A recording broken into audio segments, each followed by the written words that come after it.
Kay Prime has graciously offered to kind of share her story with MCI at some point in the visit as well. So we're really grateful to Kay for being here and volunteering to share what her experience has been like.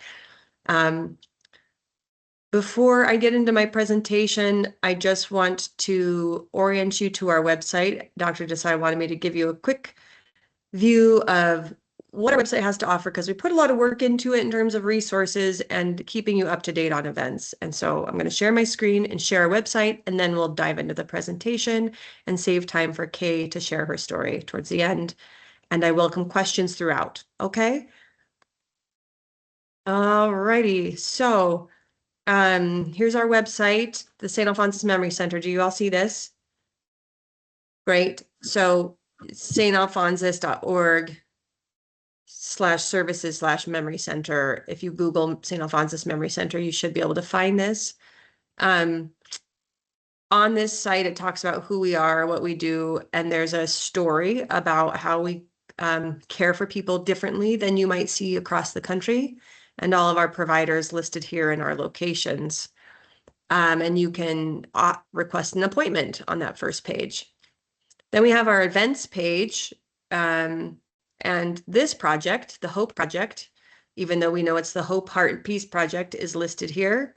And all these links link you to a flyer for further information. So you're all here because you already found out about this, and that's fantastic.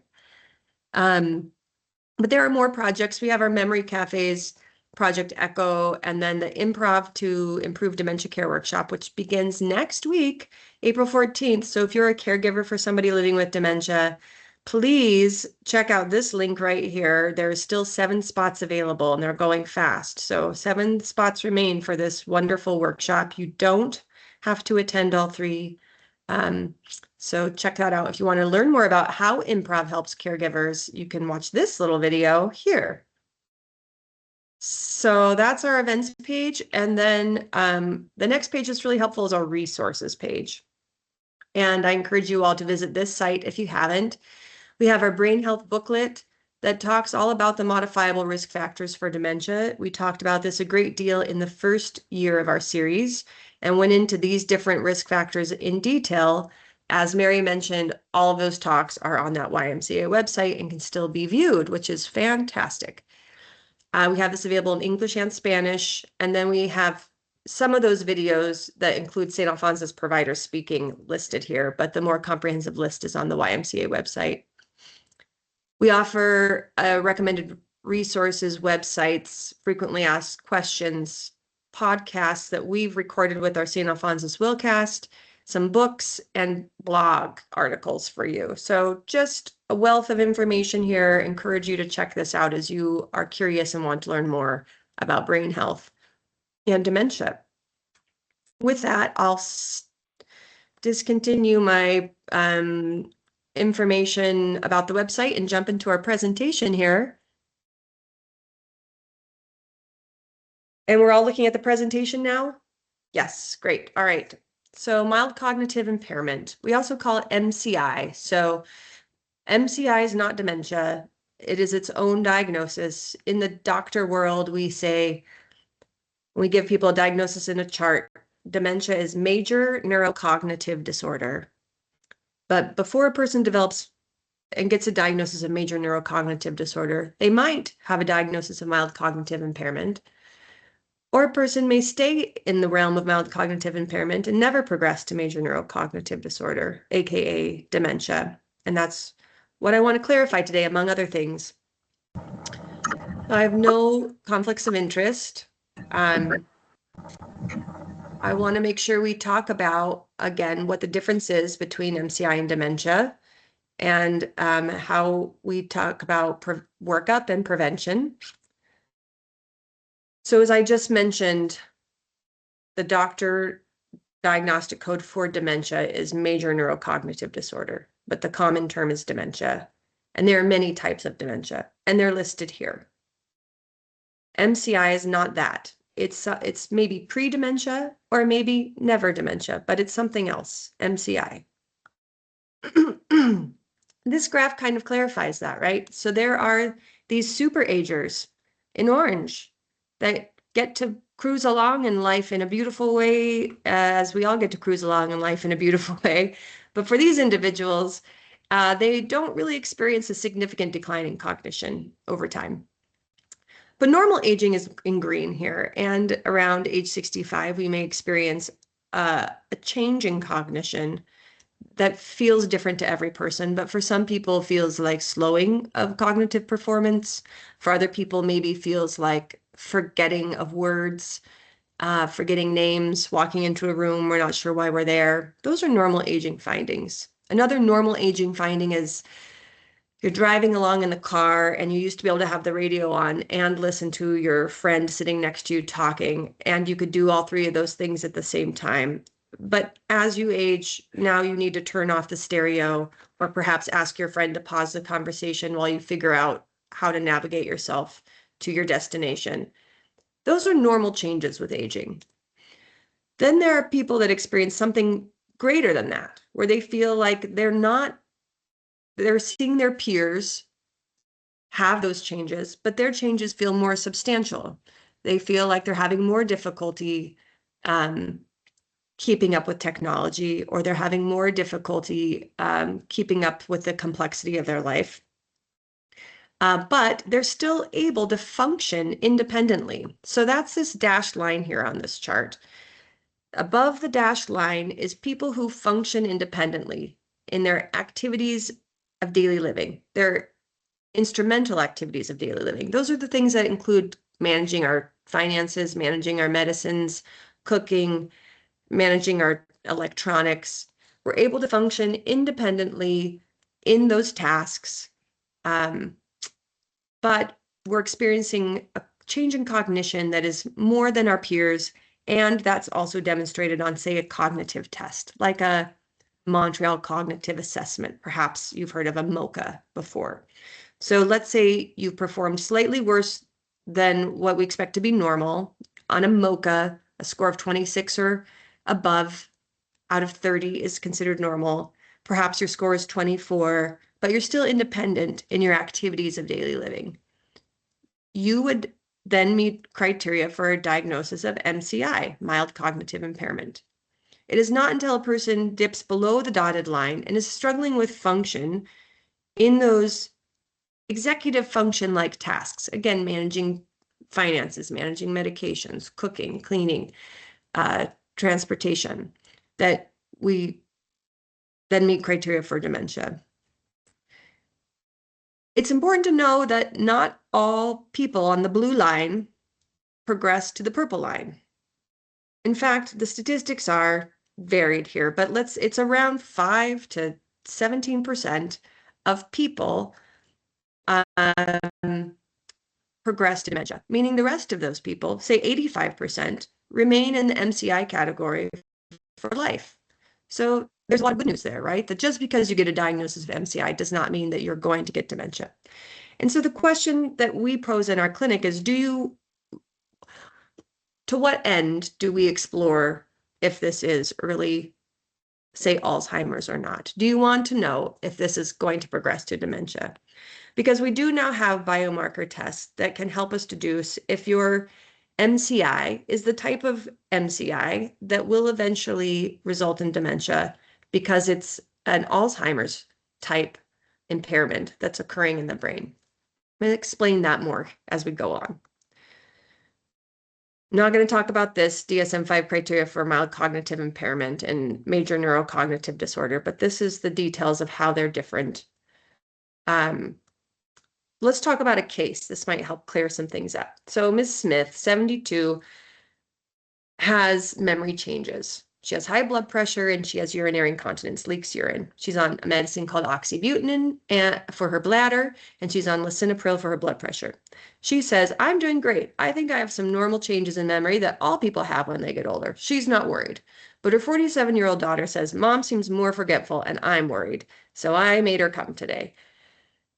Patient still drives, manages finances, meds, cooks, and cleans. Daughter notices she repeats herself more often. Mom has forgotten a recent med refill just one time, and she hasn't ridden it with her in the car, so isn't sure how she's doing with driving. But there's been no driving accidents and no ticketing for any driving infractions. She scores a 22 out of 30 on her MoCA. That's the Montreal Cognitive Assessment. Again, we said 26 or high is normal. So it's a positive screen that maybe something is going on. That's all that means. It's a screening tool that says maybe there's something going on here that needs more investigation. And she seems nervous when she takes a test. So maybe it's testing anxiety. So we do more workup. We ask lots of questions. We do an exam. We want to make sure we talk to the patient and a trusted friend or family member to get additional insight, because sometimes people aren't seeing the extent of the trouble they're starting to have. We do cognitive testing in one of these fashions. It helps to see change in testing over time to help with this diagnosis also. So not just one test is often considered adequate. We check in on mood, so maybe looking for depression, anxiety, and we do some labs to rule out metabolic causes, endocrine like a thyroid problem or a vitamin deficiency like a B12 deficiency. And we do a thorough medication review because sometimes medications cause reversible cognitive changes. We screen for sleep disorders because sleep disorders masquerade as dementia. And we do head imaging to look for reversible causes in the brain, like old strokes, something called normal pressure hydrocephalus, extra fluid on the brain, or tumors. We asked the patient after this review to stop oxybutynin because it is one of those medications that worsens cognitive function, causes dry mouth, dry eye, constipation, and falls in older adults. And there are some alternatives if the medicine is really needed that would be less dangerous and cause fewer side effects. And so in this case, the person stops oxybutynin, returns in a month, vitals are normal. Her B12 was on the low end of normal, so we ask her to consider some repletion. Otherwise, MRI looks like normal changes associated with aging. Again, MRI is not, it's going to look for those other reversible causes of cognitive impairment. It's not going to tell us if a person has dementia. It tells us things they don't have.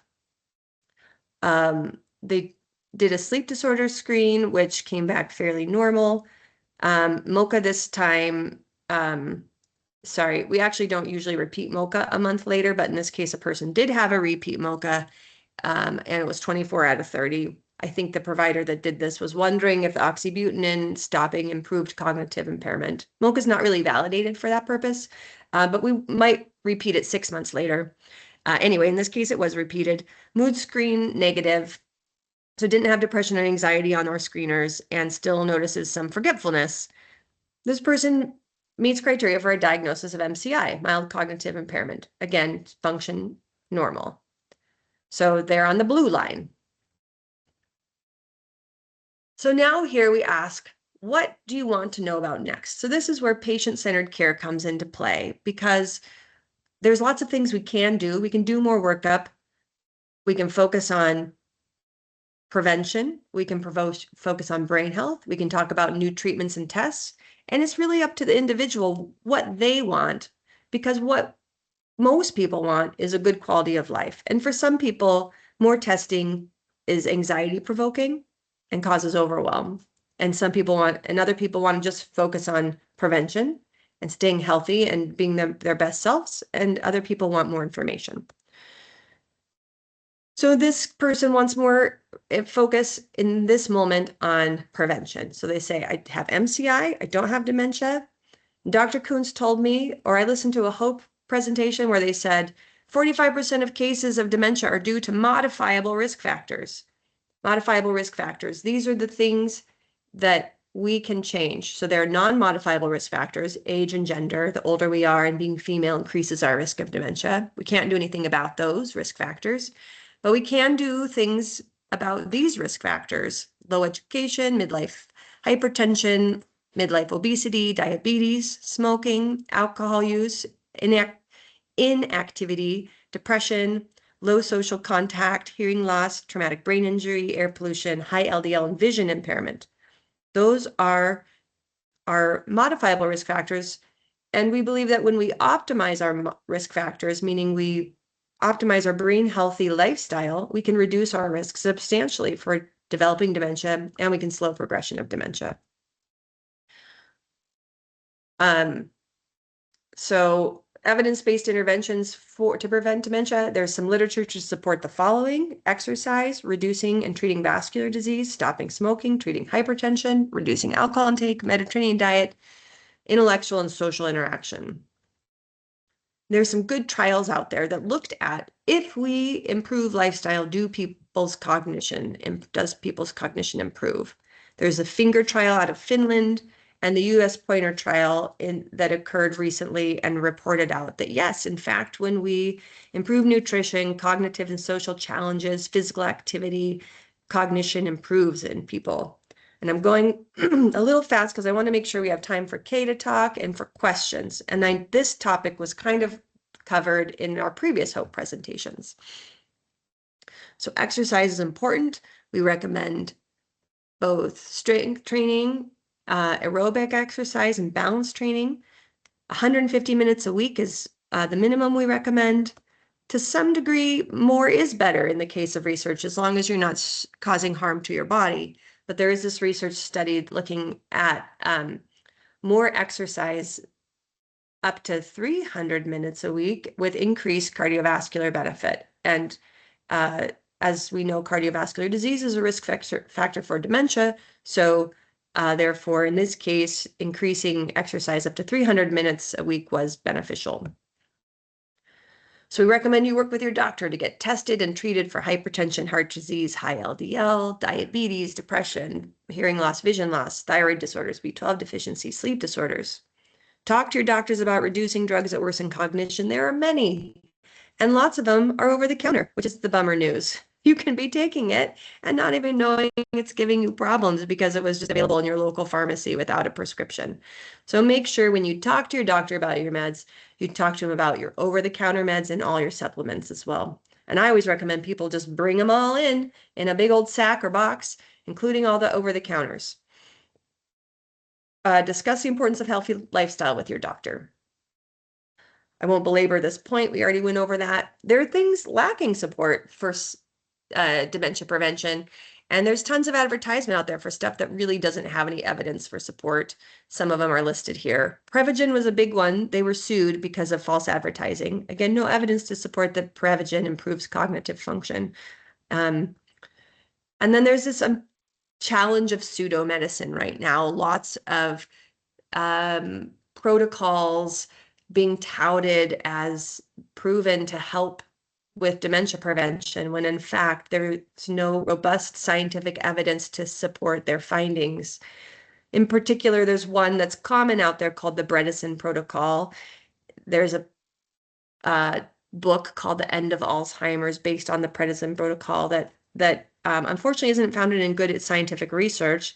This Dr. Bredesen has published his research in 3 what we call predatory journals. So predatory journals are journals that you pay to publish your own research in. So there's no robust scientific editor that's choosing what research is robust. You don't have to publish your methods section. So nobody can reproduce your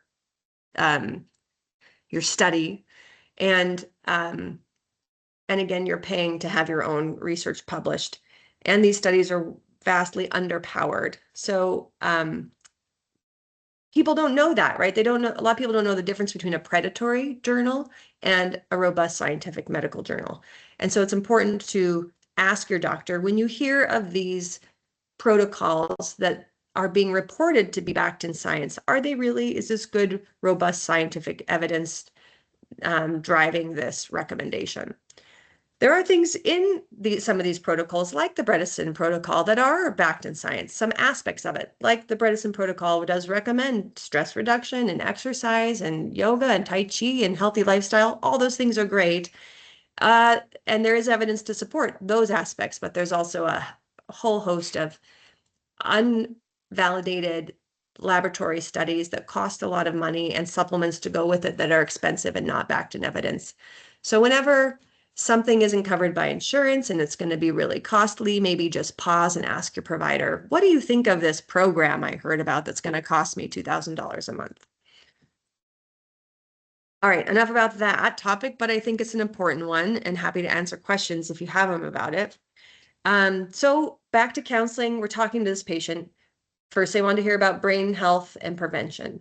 There's so much hope there with brain health and prevention, and we really like to emphasize this in the clinic. And some people are happy when they have a diagnosis of MCI to just move forward with that intention, and I think that's a great approach.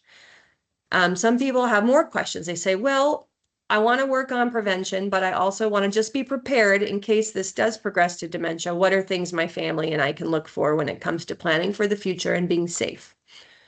So then we talk about advanced care planning documents, which in truth is important. We talk about with all adults. We all need a durable power of attorney for healthcare and finances. And those are good documents to have at any stage in our life, because any one of us could have a motor vehicle accident, end up in the hospital in a coma, and need someone to be our decision makers for us. And so these are good documents just to have. But additional future planning is talking to the family about teaming up to make sure we aren't missing important things. Having a healthcare advocate that attends medical appointments with you, someone that is engaged in your medication management in case you're starting to have challenges with managing your meds and getting things refilled on time. Driving, making sure family periodically rides with you to make sure that there aren't some judgment errors that are starting to occur and safety is becoming an issue. And having people on your checking accounts that you trust that can periodically help monitor for things like scams and be that extra set of eyes. And scams in general, we all just need a team approach anyway, right? Every time I get a suspicious email, I ask my husband, should I open this?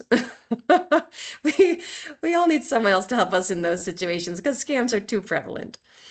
Okay, so then beyond that, for the extra curious minds, what tests and treatments are out there for MCI if I am very worried this might be Alzheimer's someday or is Alzheimer's and might progress to dementia someday, and I want to know now what can be done. So let's talk about this graph, Alzheimer's disease. So you heard me talk about that there are many types of dementia, and there are. And MCI can be the precursor to any one of those types. The one that we know the most about is Alzheimer's disease.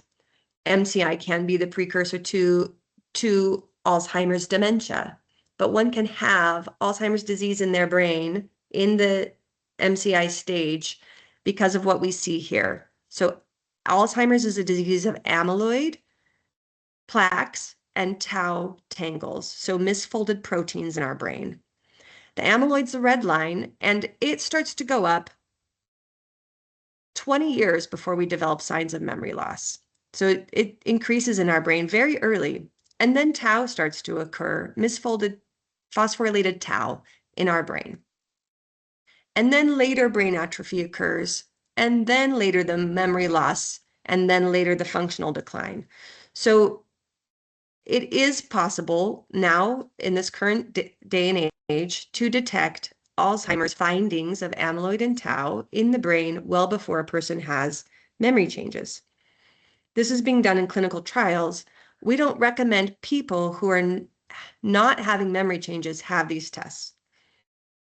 However, for people who are having memory changes that are in this MCI range you see in the middle, if they want to know if it is Alzheimer's causing Alzheimer's amyloid and tau changes in the brain causing their memory loss findings in this MCI stage or in the early dementia stage, one can pursue testing for that.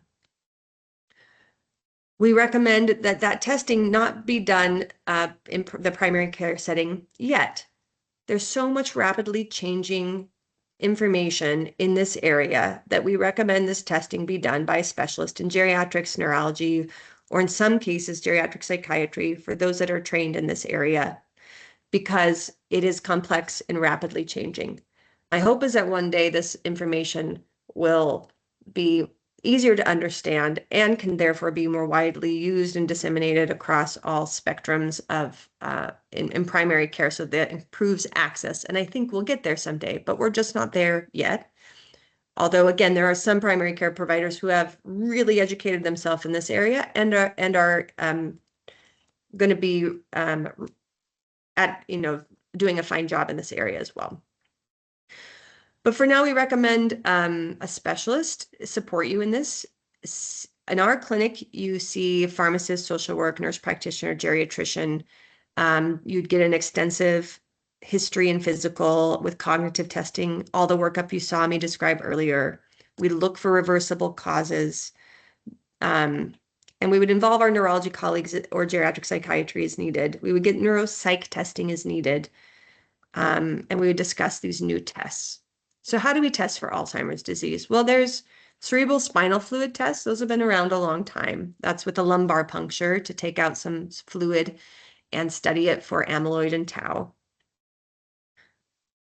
That's well covered by insurance, and like I said, has been around for a while. But now there are blood tests. We call them serum tests. And these are covered in varying degrees by insurance. It depends on the test and your insurance. And there are many of them, and they're changing all the time in terms of new ones coming out. Then there's head imaging as well. So there's a standard MRI, which I mentioned doesn't diagnose you with dementia, but will tell you that you don't have other causes for your cognitive changes. But there are head imaging studies that can diagnose dementia, in particular Alzheimer's disease, like amyloid PET scans, and in the future tau PET scans, which are currently in phase 3 clinical trials. And there's an increased uptake and use of FDG PET scans to rule out other causes of dementias like Lewy body, frontotemporal, and probably coming in the future, late limbic area age-related TDP-43 encephalopathy. So why would I want to know I have Alzheimer's disease in the earliest stage? Well, some people might want to plan for the future. Some people might not want to know because it would increase anxiety. Some people might want to know if there was a medication they could take to slow progression or change the disease. And there are some new FDA-approved medications. They're listed here, Leqembi, also called lecanemab, and Kinsella, also called donanemab. These are called amyloid-targeted therapies. They're monoclonal antibodies. One is given every 2 weeks as an infusion. Another is given every 4 weeks as an infusion. Someday these might be available in more easy-to-use forms. Those are being looked at now in clinical trials. These are thought to slow progression of disease by about 5 months. They do a good job of removing amyloid in the brain, but they don't do a good job of changing our day-to-day lived experience. So that's curious to us as scientists. Interesting that we can remove all this amyloid in our brain, but clinically we don't see a big change. Why is that? Is that because the amyloid was there in a big way and it already caused damage, and just because we removed it doesn't mean the damage wasn't already done? And so there are what are called preclinical trials happening with these drugs, saying if we look for people before they have any symptoms for amyloid and tau, and we start them on these medications 10 years from now, is their experience much different? Have we slowed progression and development of disease? And so that's very interesting, right? And a lot of us in the field are intrigued and excited to see where we're going to be 10 years from now. But unfortunately, that's what these drugs need, in my opinion, is 10 years to understand how effective they're really going to be. So we're sort of in early days with these drugs. They are available now. You can get them, and insurance will pay for them if you have positive tests for Alzheimer's disease specifically. So that would be a reason a person might choose to pursue getting treatment in this, or workup in this fashion, to pursue one of these drugs. Here is more information specifically about these drugs. I'll only go into it if you're wanting it today. Otherwise, it's here in the presentation that you can refer back to. But I would say most people, when they learn of MCI, want to focus on prevention and delaying of progression. And in my summary, I say there's just as much evidence to support exercise at delaying progression of disease as there is lecanemab and donanemab, and in fact more. I think there's more bang for your buck and far less risk pursuing these lifestyle strategies. I said risk because what I didn't mention with those amyloid targeted therapies like lecanemab and donanemab is they come with risk of brain bleed and swelling, and so they're not without substantial risk. They also come with a great deal of medicalization of your life, lots of appointments, lots of infusions, lots of MRIs. So there's a lifestyle tax there, if you will. So all that to say, not all dementia is preventable, but a great deal is. It's a multifactorial disease that I believe will need a multifactorial solution, including lifestyle changes, environmental changes, and medications.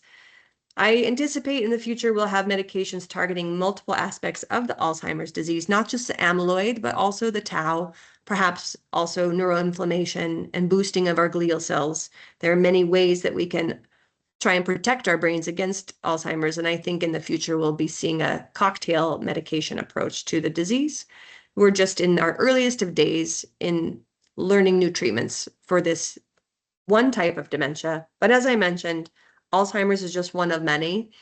But the good news is lifestyle changes for the brain reduce our risk for all the types of dementia, not just Alzheimer's. So that's the hope for all of you as well in that regard. Some good books to consider are included on the end and my references. So I'm going to back out of this screen and stop sharing and just turn it over to Kay to share what her experience has been like with this workup and this experience. Go for it, Kay. Thank you for your time. Oh, okay. Thank you, Dr. Kuntz. Well, Mm-hmm. I'm 76 years old. I'll be 77 in November. But a couple of years ago, I was concerned about my it's the short-term memory. And so my primary care physician gave me, I think, the MOCA test, and it was okay. And then I had it a year or so later, and I was down a little bit, the score. And then on the internet, I saw a company was here in town doing free blood workup for people, and p-tau was one of them, and that's for brain assessment.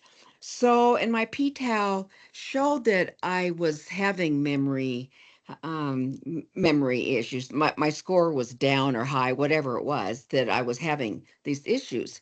So I was really concerned about that. And so in August, I went to see Dr. Coons and had the wonderful 2 hour um, session with her and the counselor and the MA and the pharmacist. And that was wonderful. And had a brain scan. And so that was helpful. And I was supposed to go for a follow up. Well, when it was scheduled, I had to get it rescheduled anyway. I forgot to go. Meanwhile, I had been seeing a counselor and told him that I was having trouble with words. Like there was marbles sometimes in my mouth and I couldn't get words out. So he put me on a prescription. It was called Momentine.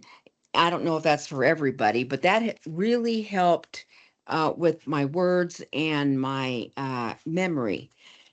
And so I was so obsessed that I had dementia and Alzheimer's, and I was ordering all of these booklets and stuff. I just thought for sure that I needed to get, I was at the end and I needed to get everything all set up and for the end times and who's going to take care of me and all these things. And so finally it dawned on me I didn't go for my follow-up with Dr. Coons after my original one in August. So I think I went this last February or March, and what a relief. She showed me that scale, that chart. She showed me where I was on it and things to do to help me with it. She did say that on my head imaging, I did have brain atrophy. Um, and I've been concentrating more on exercising and what I'm eating.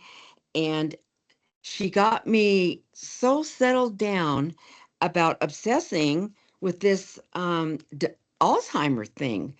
And I was going to go to all these symposiums and a lot of the things that she and others were doing in this format. And so I'm not doing those anymore. I'm not thinking about, oh my gosh, I'm going downhill fast. Well, so I moved into what kind of also started it. I moved into an independent senior living community. We cook our own meals. It's over 55 people. and we cook our own meals, do our own everything. And people older than I am could remember what they did yesterday and all of this stuff. And so that really got me worked up. I was so worked up. And Dr. Kuntz, you can share if you want to how worked up I was about all of this. And so anyway, Dr. Kuhn saved the day. And this is, she didn't ask me to rah her, but I have to say, it's made such a change in my life. I'm, like I say, I live on the 4th floor of my apartment complex, and I'm walking up and down the stairs now instead of the elevator. And so I don't know if who of you go see Dr. Coons or whatever, but please get help if you're really thinking that you're having these issues, because it may not be as bad as you think, and that there is hope. After seeing Dr. Coons in February or March for the follow-up, I should have done a lot sooner and I wouldn't have gotten all worked up. Um, Really put me at ease.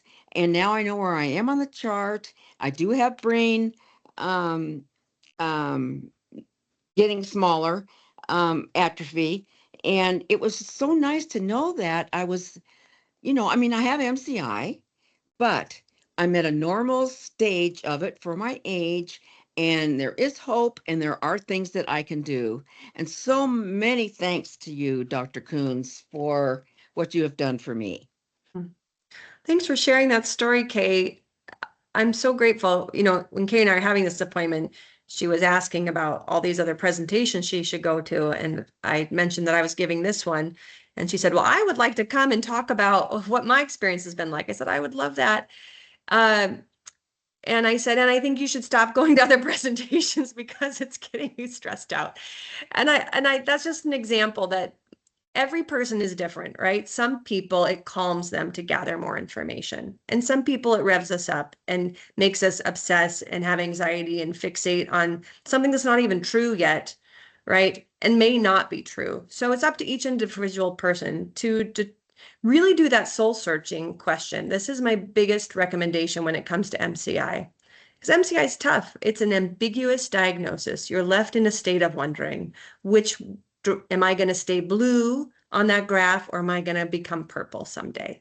And the thing is only you know what's best for your heart and soul to know how much information is too much. But I really encourage you to pause, slow down, breathe, and ask yourselves those questions. Am I going to have a better life in case situation, going out and living my life, having fun, exercising, doing the brain healthy lifestyle, and put my trust in the memory center to keep an eye on me over the years? And I say, Kay, you give that to me. I'll keep an eye on you, and we'll talk about what progression's like for you over time. But you don't need to obsess about it day to day. You work on the brain healthy lifestyle.